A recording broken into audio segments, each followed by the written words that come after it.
Private travels bus Suryapet జిల్లా కోదాడ పట్టణ పరిధిలోని జాతీయ రహదారి -65పై ఆదివారం తెల్లవారుజామున ఘోర రోడ్డు ప్రమాదం చోటుచేసుకుంది. కాకినాడ నుంచి హైదరాబాద్ వైపు ప్రయాణిస్తున్న యాలో ప్రైవేట్ ట్రావెల్స్ బస్సు ముందుగా వెళుతున్న లారీని వెనుక నుంచి బలంగా ఢీకొట్టింది.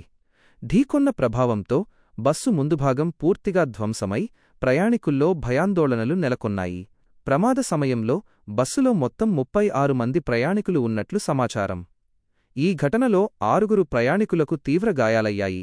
గాయపడిన వారు నొప్పులతో విలవిల్లాడుతుండగా మిగిలిన ప్రయాణికులు భయంతో బయటకు పరుగులు తీశారు. ఘటన స్థలంలో కొంతసేపు ఉద్రిక్త వాతావరణం నెలకొంది.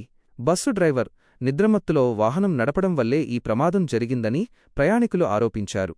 నిద్రమత్తులో తెల్లవారుజామున వేళల్లో డ్రైవర్ అలసటకు గురై నియంత్రణ కోల్పోవడంతో బస్సు లారీని ఢీకొట్టిందని వారు తెలిపారు.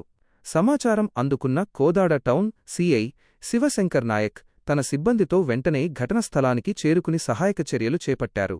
తీవ్రంగా గాయపడిన 6గురిని 108 అంబులెన్స్ ద్వారా కోదాడ ప్రభుత్వ ఆసుపత్రికి తరలించి చికిత్స అందిస్తున్నారు.